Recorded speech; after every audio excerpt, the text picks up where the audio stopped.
So, good day everyone, and especially Sir Hazel Pilapil. So, this is Group 4 presentation, and this topic is all about compensating employees.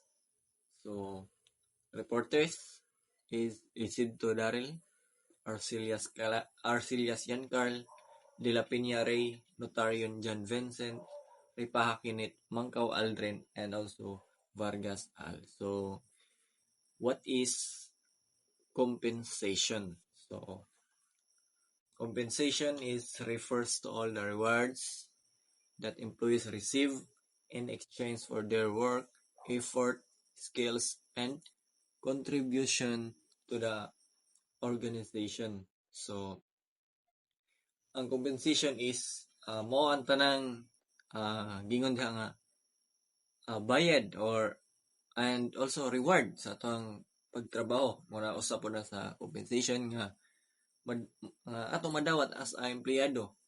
Kanang itong na mga ato na matakol niya na mga incentives like sa imong mga effort ba or sa lain mga trabaho or talent fee ba na siya or mga skills na to. So dili lang ingon nga sweldo lang apil sad sa ato sa atohang pagtrabaho atong benefits na putay benefits nga makuha ni. So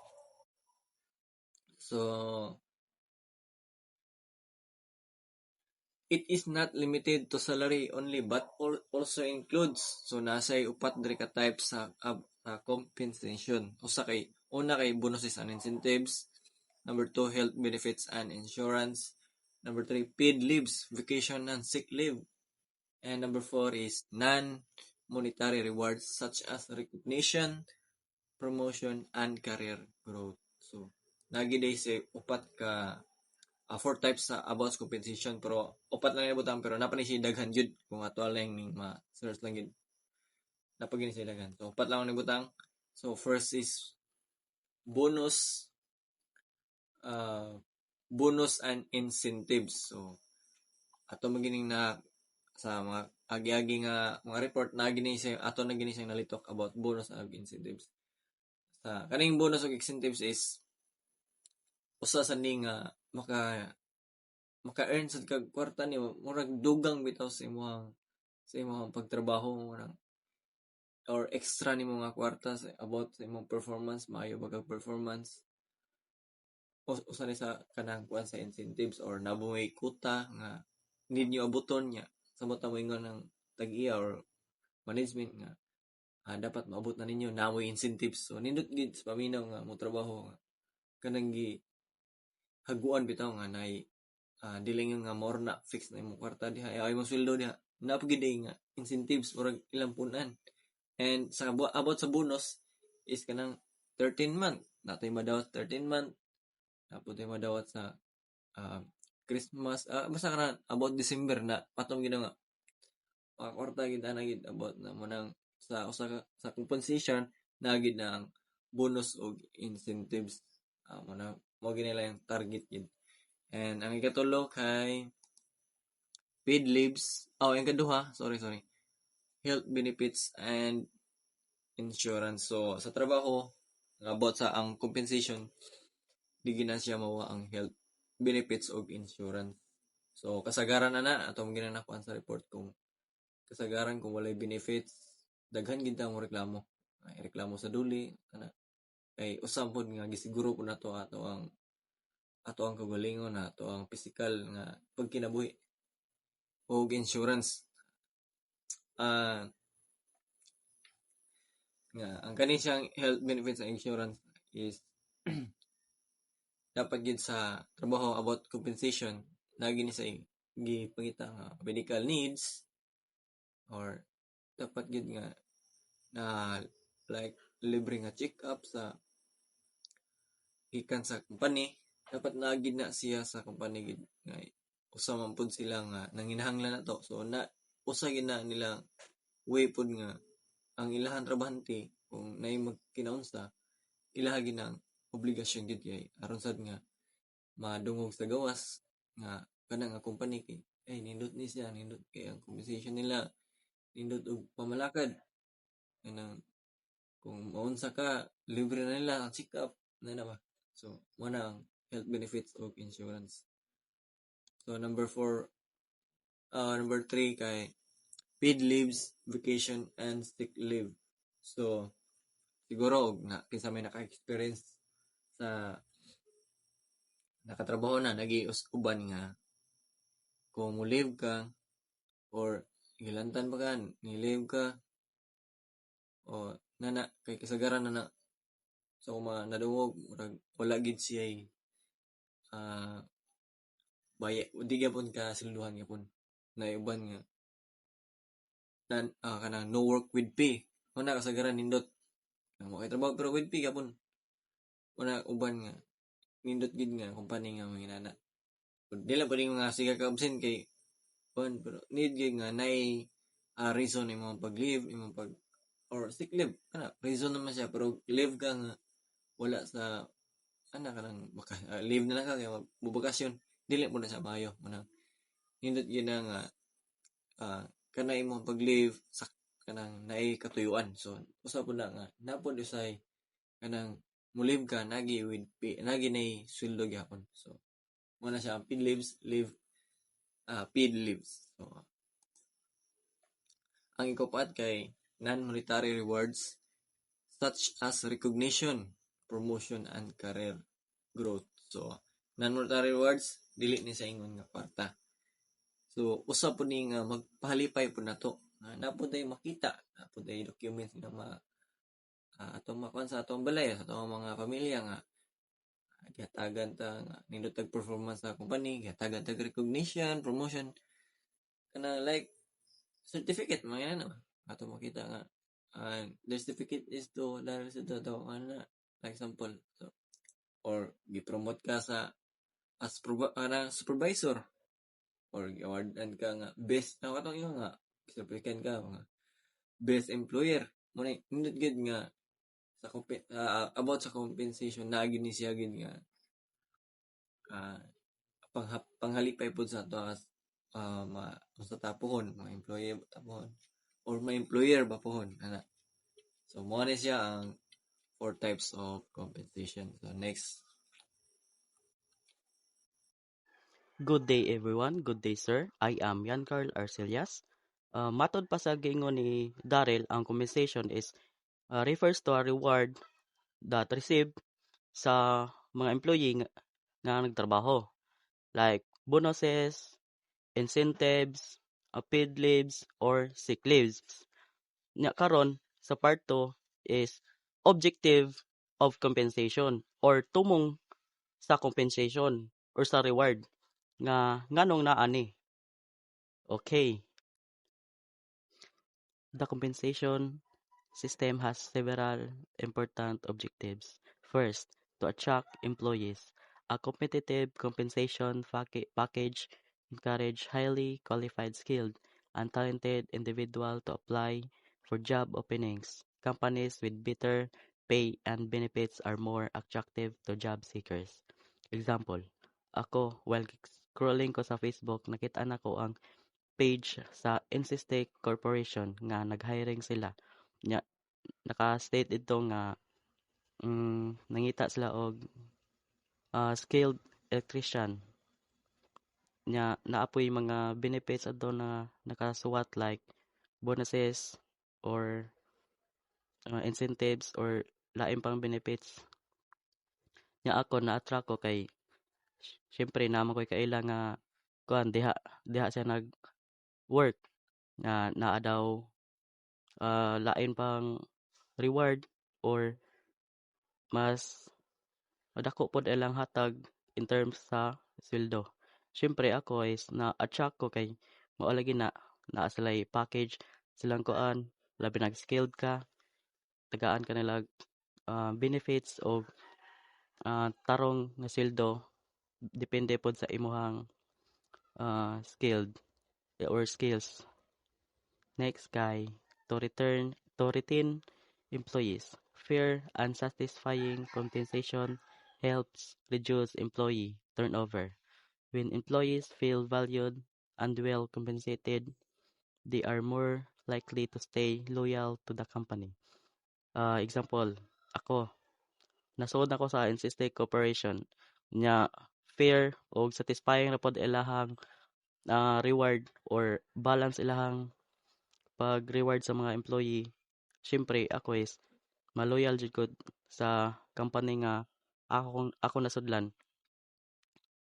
Next kay to motivate employees. Compensation serve as a powerful motivation tool. Incentives, bonuses, and salary increase encourage employees to improve their performance, be more productive, and achieve company goals. Uh, yes, to motivate employees is ang compensation is dako dyan ang tabang sa mga employee or dako nga power para ang mga employee is dili bitaw siya laayon nga motrabaho kay lagi taas ang ilahang value nga ihatag sa ilahang trabahante pod para ang trabahante is ma-fail nila nga gi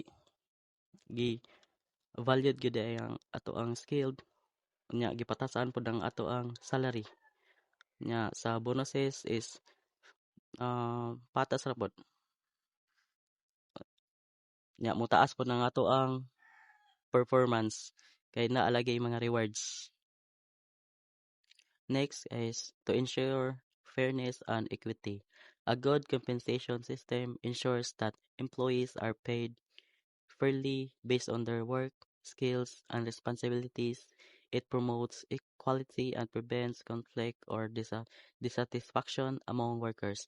Yes, mao na tong giingon nga compensation is dapat fair bitaw ang pag-distribute sa mga workers aron dili siya mag-conflict or dili walay reklamo nga mahitabo or maabot sa HR management. Next kay to comply with laws and regulation. Organization must follow government labor laws regarding minimum wage, overtime pay, and employee benefit to avoid legal issues and protect workers. Naapod ang compensation is nagkuan po na siya sa laws and regulation sa company para dili po sila or naa sila minimum wage nga patuman nga gikan sa government nya labi nag overtime pay naa dyan ay patong sa ilahang sweldo unya sa employee benefits to avoid legal issues and protect workers' rights. So, good day everyone. My name is Kenneth Beripa and my topic is all about the basis for compensation. So, first is job role and responsibilities. So, the nature and difficulty of the job plays a major role. Positions with greater responsibilities, higher risk, or more complex tasks usually receive higher pay. So, ang kato ko no mga trabahante nga taas-taas og posisyon nga nay mga dagkog responsibilidad kana magdalag tawo kana mga risgo o kana mga trabaho o kanang mga lisod bitaw nga trabahoon. So usually sila tong mga tawo nga medyo taas-taas og sweldo. So makasabot ra man ta kay lisod man nila delikado. So syempre lamang gina siya sweldo unlike sa kanang makumon ra nga kanang mga walay skills nga kanang kuan nga trabahante. So next is skills, education, and qualifications. So employees with advanced education, specialized training, and higher skill levels are typically rewarded with better compensation because of their ability to perform complex tasks. So syempre, katong mga tao nga naanay skills na kanang education na taas-taasag kanang eskwelahan o kanang kwalipikado gid kayo tanan siya unlike sa kanang mga common ra nga mga playay kay need og kanang job. So kani sila kaning mga na-skill kaning edukado og kaning qualified din nga kanang kuan. So mostly sila gini ang kanang matagaan og kanang mga kuan bitaw, kanang mga maayo bitaw nga kanang mga dagkong sweldo na mga medyo duol-duol sila sa luwag sa kanang kuan bitaw, luwag sa kanang mga manager or CEO inana. So deserve man po nila kay ilang pong gihaguan nilang pagkabot ng skills kanang education yan na. Deserve man sad nila. So next is performance level. So employees who perform well, meet targets, or exceed expectations are often given higher pay, bonuses, or incentives as recognition of their contribution. So nasay mga trabahante nga nindot gid may pud gyud sila og performance kanang nalapas nila ilang quota. For example, kaning nga buwan gipandol mo sa imong manager og inana nga branch. So kanang kuan ninyo nga kaning nga quota kaning nga month kay maka 100k ta, maka 100k sales ta. Namo to. Kanang may man ang performance atong empleyado nimo naka 250 man siya. Naka 200. So syempre nato siya kanang mga madawat pud nga mga insentibo, mga bonus inana kay palipay man to siya kay liman ka na 100 ang quota tapos 250,000 ang nakuan na kwarta sa company. So palipay na po to sa ilaha. So next is kanang company's ability to pay. So the financial conditions of the company affects compensation. Organizations with higher profits and stable finances can offer better salaries and benefits compared to smaller companies. So ug ikaw trabahante ka, kana kay plano mo trabaho sa company tapos nakay skills, edukado ka niya. Kay ba kasi mong kagalingon nga kwalipikado ka, dili na ka mag-expect nga example imo applyan sa restaurant kan marmar sa restaurant niya kanang kuan ka kanang accountant ka, di ka mag-expect og kanang di ka mag-expect og kanang dako kay kag kanang mga bonus dira. Kanang kunaon po nimo nga ang kapabilidad sa imong kumpanya nga haom ba sa imong skills or sa imong giskwelahan para worth it pud ba, para malipay pud ka. So kay naa may mga company nga kanang wata kay ba ka bankrupt po niya, nindot kayo kanang job posting nya atik ra dito. So pilion imong company nga sure ka nga kanang in progress bitaw nga company para dili masayang imong pagpang-apply og imong oras sa pagpakabuhi og panarbaho. So next is market rate or industry standards. So companies consider the standard salary offered by other organizations for similar jobs to stay competitive and to attract top talent. O kani so mostly kanang mga kumpanya kay kanang mag-friends lagi na sila, bitaw na sila kanang.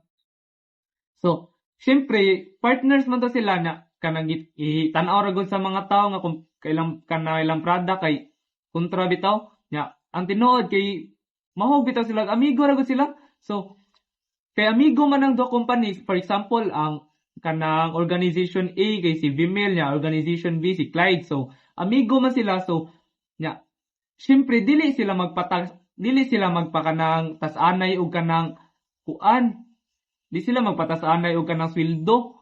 Tupong ra gyud na sila para ang mga tawo bitaw kay sample oy ari kong Clyde kay kanang kuan kusog mo sweldo na di ko rang Vimel kay buraot. Inana bitaw nga mga linyahan para ang mga tao bitaw dili mga hawa dito sa kinsa may malipay na imong amigo anay tao niya ikaw dira nag malambuon na kay ka. Dapat walay mo lamang sa ilaha nga kanana.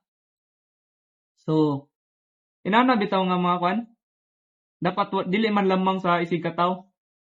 Next is apa pa ni? So mara to ako day, thank you. Types of compensation. First kay direct compensation. Mao ni ang kwarta nga diretso jud madawat sa mga empleyado. First kay salary or wages. Mao ni ang regular nga bayad kada kinsinas or binuan. 2 kay overtime pay. Dugang bayad kung malapas og 8 ka oras ang imong duty or trabaho. 3 bonuses. Extra nga kwarta nga ihatag kasagaran kung maayo imong performance and kung naay Pasko. 4 commission. Porsyento nga madawat nimo based sa imong nabaligya or nahalin. Nya indirect compensation. Mao ni ang benepisyo nga dili cash pero dako kayo og tabang sa imuha. First kay health insurance. Libre or discounted ang imong pagpa-check up, pagpalit og tambal o if ma-admit ka na i-discount imong kan. Meron nun. Nya paid leave. Sweldo gyapon bisig wala ka nisod sa trabaho sama sa sick leave or vacation leave. Nya 3 kay allowances. Sama sa rice allowance, transportation, and meal allowance. Basta allowance nya retirement plans. Kwarta nga matigom para nimo i-retire or sama sa SSS or company pension. Basta if wala na ka nagtrabaho or ni-retire na ka, naara gyapon kay madawat nga kwarta. So, determining rewards. So, una kay employee performance. Employees who perform well, exceed expectation, and consistently deliver high-quality work are more likely to receive higher rewards such as bonuses, salary increase, and promotion. So, if naakas kumpanya niya, imuhang performance kay naka-exceed bitas lang expectation o niya kanang may kay ka dito ba nang dinot kayo imuhang pag-perform niya kanang high quality imong pagka trabaho dito sa ila, so more likely ka sa kaning tagaan kag bonuses or salary increase. Ang kuan pagid ana kay nakay posibilidad nga ma-promote. Sunod kay length and services. Employees who have stay longer in company are often rewarded for their loyalty and dedication through benefits and incentives or recognition programs. So, if dugay kay ka sa kumpanya, so i-acknowledge ka na sa kumpanya tungod sa imong loyalty.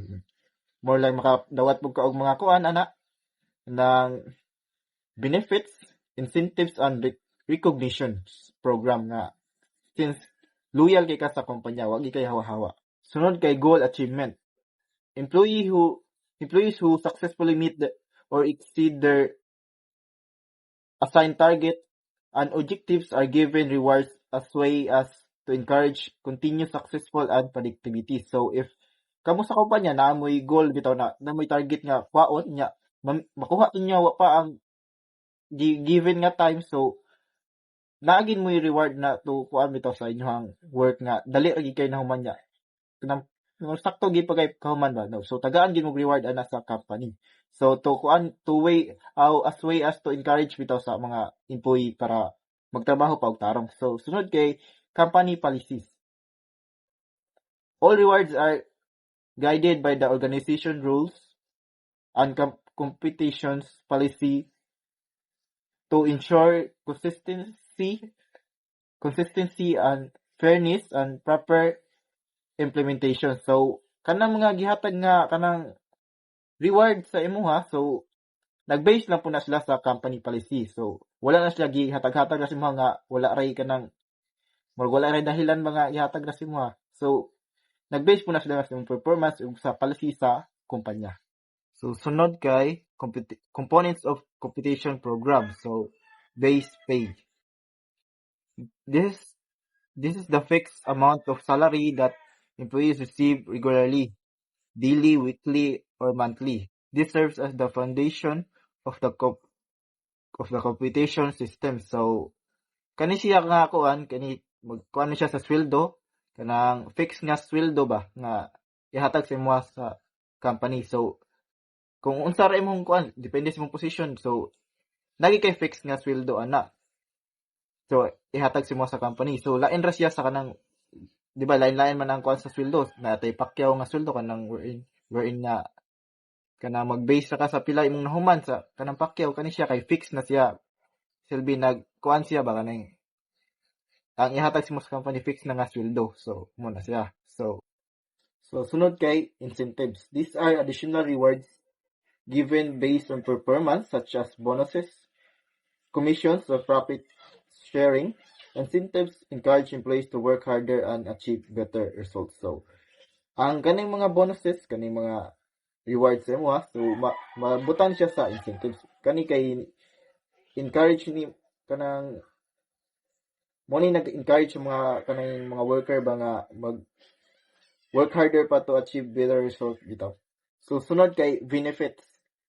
So this include non-cash rewards such as health insurance, paid leave, retirement plans, and employees welfare program that supports well-being and security. So benefits, so sa kumpanya, i-base lang nato sa kuan sa ating kumpanya. So na siya benefits ito wherein kanang kung ma-hospital ka, naay kuan dito nga mo kuan dito ang kampanya nga na sila ihatag nga amount sa imuha para i-support dito ka if nay mahitabo sa imuha. So napoy benefits if mo retire ka, kaya na kay makuha sa kumpanya nga benefits kana sa retirement nimo. Welfare program and support well-being and security. So mo na siya ang benefits. Sunod kay recognition program.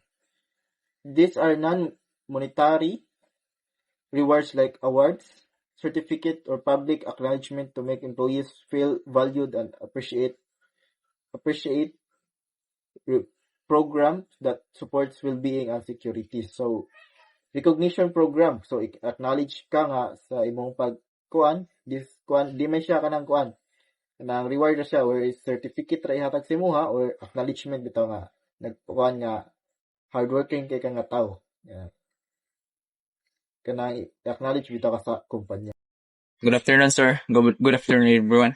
So today I will going to discuss my topic is all about job evaluation and the compensation structure. So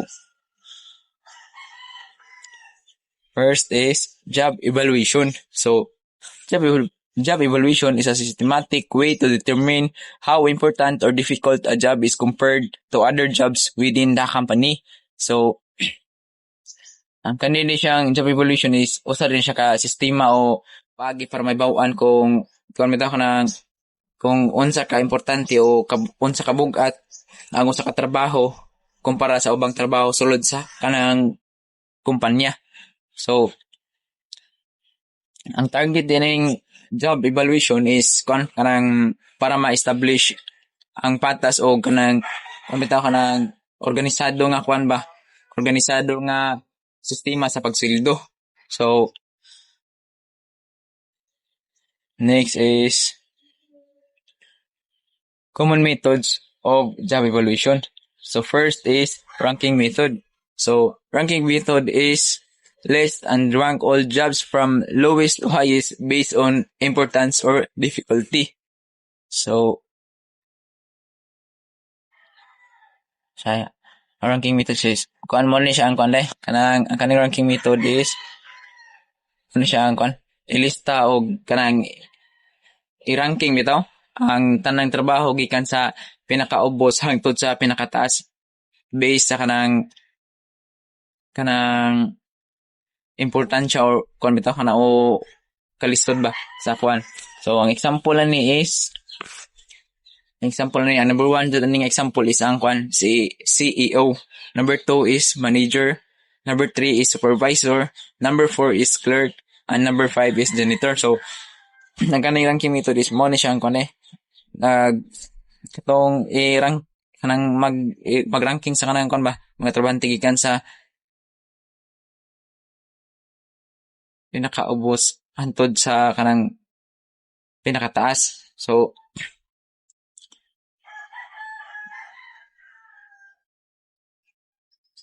next is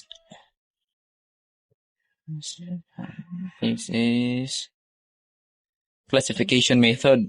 So, classification method is a group jobs that have similar duties, responsibilities, and requirements. So, mo din ni siya ang kuan classification method is mo din ni siya ang kuan kanang ang grupo sa mga ang grupo sa mga trabaho nga parehas og kuan bitaw duties, parehas og kanang gidutihan ba niya, parehas og responsibilidad og kanang requirements. So, ang example ni is office staff, kanang office staff nga category. So, ang sa kaning office staff nga category is napil diri ang kuan kanang secretary, encoder, ug ang clerk. Dayon napay ang ikaduha ni is ang kuan skilled worker category. So, as a skilled worker category kay napil diri ang kuan kanang electrician ug ang technician. So, diri sa skilled worker nga category is mo na siya ang kuan na diri sa katong silbi maintenance sa kanang inyong kumpanya ba. So, number 3 is point system. So, point system is assign points to each job based on skills, responsibility, effort, and working conditions. Higher points means higher value. So, ang sa kaning point system is more than siyang kanay katong butangan og puntos bitawan kada trabaho kada trabaho mag-base sa kanang skills, responsibilidad nimo, kakapoy og condition sa trabaho. Mas taas ka og kanang puntos, mas taas og kanang value ang imong sweldo. So, example lang is sa kanang criteria sa skills is 100 points. Sa responsibilidad nimo kay sa imong responsibility is 300 points. Sa working conditions nimo kada adlaw is 100 points. So, ang total points ani sa kaning criteria sa kaning point system is mo ni siya ang abot siya og 600 points. So, mas taas nga sweldo kaysa sa 300 points ra bitaw kay og 300 points ra kanang kung gamay ra ka og kanang score sa pag-rate sa inyong sa inyong kumpanya, so mas gamay ka og gamay kag value. So, og mas kompleto kaning tanang sa kaning criteria, sa kaning skills, sa responsibility o sa working conditions mo is mas higher jud ang imong value. So, next is the compensation structure. So, compensation structure is the organized system for creating and arranging salaries within the company.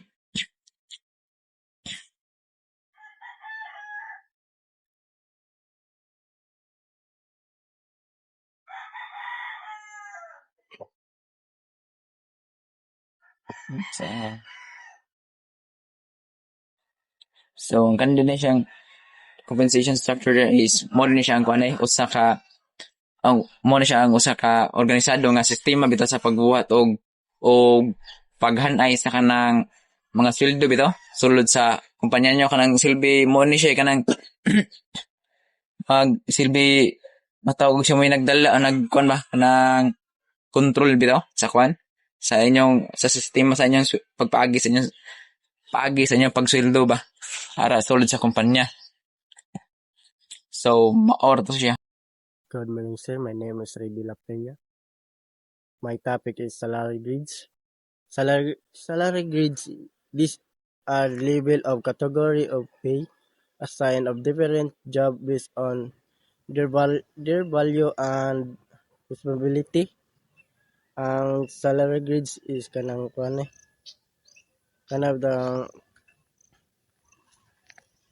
imbes ilain-lain mo sweldo bitaw sa imong trabahante bitaw, gihimo na lang nimo gigrupo na lang para mahimong patas bitaw ang kuana ni example kanang example kanang grade 1 para sa sales clerk, samtang ang grade 5 kanang para sa mga supervisor bitaw bitaw. Ang salary grades mo na salary grades. Ang kuan job level positions are a range of hierarchically where are higher level roles serve higher compositions and compare to lower level position. Ang kuan din ng job level kanang kana bitang kung taas imong level bitaw sama sa manager bitaw mas dako bitaw imong responsibilidad og nga og sweldo sa dakog sweldo bitaw kumpara sa mga ubos nga posisyon ana bitang job level. Ang example kanang kuan mga junior programming o senior programming o IT manager ano to manay job level. Pay range is each job has minimum of midpoint and maximum salary range of depending of experience of performance of qualification. Ang pay range kay kanang kuan ang nagbase sa experience bitaw o mga performance mo sa trabaho. Ang example kanang kuan usa ka customer service agent mahimong kanang pang sugod bitaw 50 kanang 50,000 mo ni minimum antod sa 25,000 mo na ni maximum nimo nga imong kuan bitaw mong sweldo mo na sweldo nimo nga range mo na ni maximum di na napunta sa kan. Conclusion. Compositions play and very important roles of success of organizations because it tinata sa kuan help attract and retain talented employee. Diri sila kanang kuan kanang makatabang sila ni nga makuha bitag mga talented nga kuan bitaw nga trabahante o ana bitaw ang kuan diri sa motivate workers of performance better and be more productive kanang kuan kanang imong iganyohon imong mga trabahante bitaw para example na kanang tagaan mo reward ana reward or ang patas-on imong mga sweldo bitaw para mainganyo sila sud taga-adlaw ana sila. Ang kuan sa ensure fair and quality of salary distributions kana bitaw kanang kuan kang ting sweldo na kailangan gyud na fair good way mo labaw nga sweldo para way bitaw mo masuko or way mo hawa nga imong trabahante mo kaingon sila na pinalabi bitaw kana maraton siya.